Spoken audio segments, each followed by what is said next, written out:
नमस्कार दोस्तों, आज बात करने वाला हूँ ग्रेजुएटी के बारे में। इसके एलिजिबिलिटी क्राइटेरिया और इसके टैक्सेबिलिटी के बारे में समझेंगे। साथ ही साथ इसके एग्जेम्पशन के बारे में समझेंगे कि कब आपको ग्रेजुएटी के ऊपर एग्जेम्पशन मिल जाती है। तो चलिए इसको डिटेल में समझेंगे एक एक करके, स्टेप बाय स्टेप। इससे पहले बताना चाहूँगा, जो भी भाई बंधु मेरे चैनल पर पहली बार है, इस वीडियो को पहली बार देख रहे हैं, जिन्होंने अभी तक सब्सक्राइब नहीं किया सब्सक्राइब कर लीजिए, साथ ही साथ बेल आइकन पे भी क्लिक कर लीजिए ताकि इस तरह का कंटेंट आपको मिल सके। दोस्तों, सबसे पहले हम समझते हैं ग्रेजुएटी है क्या। तो दोस्तों, ग्रेजुएटी एक वॉलेंट्री पेमेंट है जब कंपनी का मालिक अपने एम्प्लॉई को पे करता है या एम्प्लॉयर अपने एम्प्लॉई को पे करता है, जब वो सर्विस उस कंपनी में अपने एम्प्लॉयमेंट के टाइम पे जो उसने सर्विस दी है उसके एप्रिसिएशंस के लिए। तो साधारण शब्दों में कहें, ग्रेजुएटी एक बड़ा अमाउंट होता है जो कि गिफ्ट के तौर पे कंपनी का मालिक एम्प्लॉई को देता है। ग्रेजुएटी मैंडेटरी है। अगर एम्प्लॉई किसी कंपनी में 10 से ज़्यादा होते हैं तो ग्रेजुएटी देना ही पड़ेगा, और अगर किसी कंपनी में या ऑर्गेनाइजेशन में या 10 से कम एम्प्लॉई है तो उस केस में ग्रेजुएटी मैंडेटरी नहीं है, ऑप्शनल है। लेकिन फिर भी अगर चाहे तो वो ऑर्गेनाइजेशन या कंपनी ग्रेजुएटी दे सकती है। दोस्तों, अगर ग्रेजुएटी रिसीव करते हो तो ये इनकम टैक्स के एक्ट के हिसाब से ये टैक्सेबल भी है, और कहीं कहीं पे इसकी एग्जेम्पशंस भी है जहाँ पे आपको एग्जेम्पशंस मिल जाती है ग्रेजुएटी की। तो सबसे पहले हम समझते हैं कि ग्रेजुएटी की एलिजिबिलिटी क्राइटेरिया कब है, कब आपको ग्रेजुएटी मिल सकती है। तो सबसे पहला पॉइंट है, यहाँ पे एम्प्लॉई जो है वो सुपर एन्युएशन फंड के लिए एलिजिबल हो। सुपर एन्युएशन फंड का मतलब हो गया जब एम्प्लॉयर एम्प्लॉई को रिटायरमेंट बेनिफिट देता है तो उसको यहाँ पे सुपर एन्युएशन फंड बोला गया है। तो अगर एम्प्लॉई यहाँ पे एलिजिबल है सुपर एन्युएशन फंड के लिए तब उसको मिल जाती है। दूसरा, एम्प्लॉई अपने सर्विस से रिटायर्ड होना चाहिए तभी उसको मिलेगी यहाँ पे ग्रेजुएटी। तीसरा, एम्प्लॉई ने ऑर्गेनाइजेशन के अंदर कंटिन्यूसली 5 ईयर तक अपनी सर्विस दी है।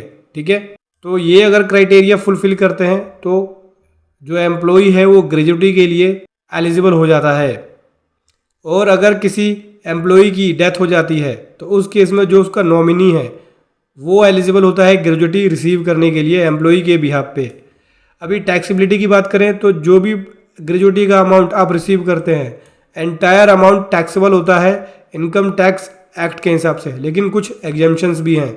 एग्जेम्पशंस कब मिलती हैं? देखो, अगर ग्रेजुएटी रिसीव करते हो आप एम्प्लॉयमेंट के टाइम पे, मतलब जब आप जॉब कर रहे थे उसी टाइम पे अगर आपको ग्रेजुएटी मिलती है तो उसमें कोई भी एग्जेम्पशन नहीं है। उस केस में पूरा का पूरा अमाउंट आपकी टैक्सेबल हो जाएगी, चाहे वो गवर्नमेंट कंपनी हो या फर्म हो या फिर प्राइवेट, या गवर्नमेंट जॉब हो या प्राइवेट जॉब हो। दोस्तों, अगर ग्रेजुएटी यहाँ पे रिसीव हो रहा है एम्प्लॉई को किसी भी गवर्नमेंट फर्म से, ठीक है, रिटायरमेंट के बाद, तो उस केस में इस तरह की ग्रेजुएटी जो होती है वो फुल्ली एग्जम्प्ट होती है, टैक्सेबल नहीं होती। ठीक है, अगर रिटायरमेंट के बाद रिसीव हो रही है ग्रेजुएटी किसी गवर्नमेंट फर्म से। उसके बाद बात करें, ये तो थी गवर्नमेंट एम्प्लॉय की बात कि भाई अगर गवर्नमेंट फर्म से, गवर्नमेंट ऑर्गेनाइजेशन से अमाउंट रिसीव होगा रिटायरमेंट के बाद तो पूरा का पूरा एग्जाम्प्ट होगा। लेकिन अगर ग्रेजुएटी रिसीव होती है रिटायरमेंट के बाद एम्प्लॉय को किसी प्राइवेट ऑर्गेनाइजेशन से या किसी भी ऑर्गेनाइजेशन से अदर देन गवर्नमेंट ऑर्गेनाइजेशन, तो उस केस में जो एग्जेम्पशन है वो, इस केस में जो एग्जेम्पशन है वो फॉलोइंग फॉर्मूले के बेसिस पे होगा। देखो, इसमें से जो भी कम होगा उसके हिसाब से। अगर यहाँ पे एम्प्लॉयर कवर है ग्रेजुएटी एक्ट के अंदर 1972 के अंदर, पेमेंट ऑफ ग्रेजुएटी एक्ट 1972 के हिसाब से एम्प्लॉयर कवर है तो इसमें से जो भी कम होगा उसके हिसाब से एग्जेम्पशन होगी आपकी।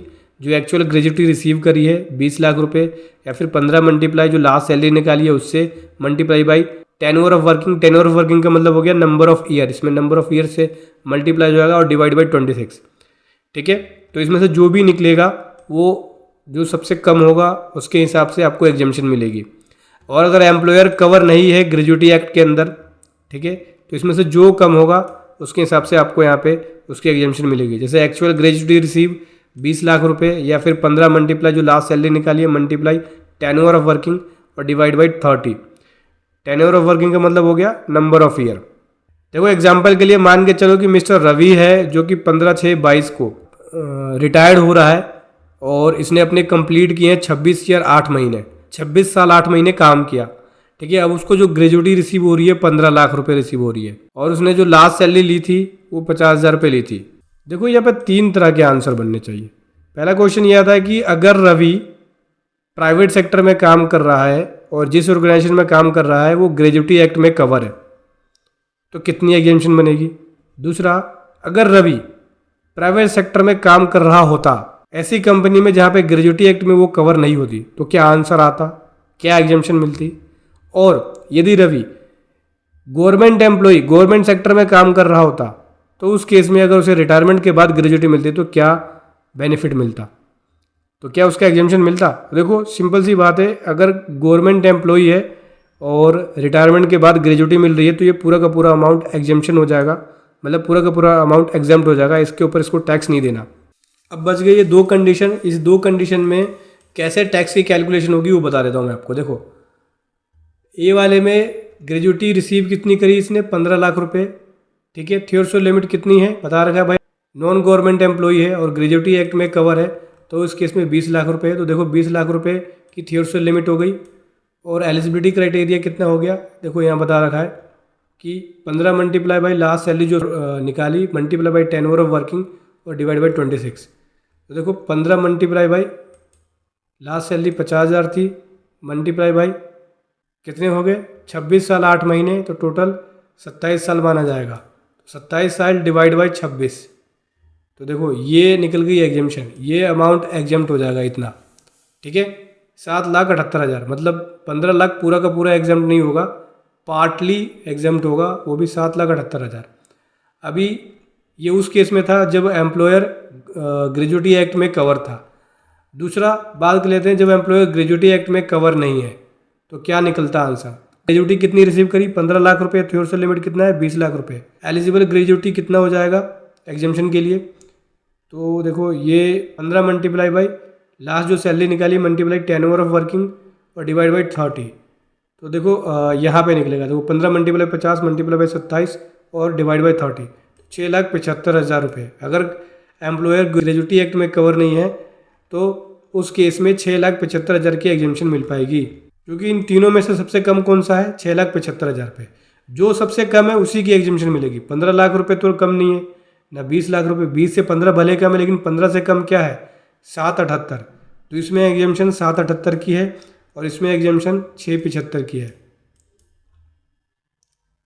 तो इस हिसाब से आपको ग्रेजुटी रिसीव करते हैं तो इनकम टैक्स में एग्जेम्पशंस मिलती है। वीडियो को अच्छा लगी ज़रूर बताएं। Thank you so much. जय हिंद, वंदे मातरम।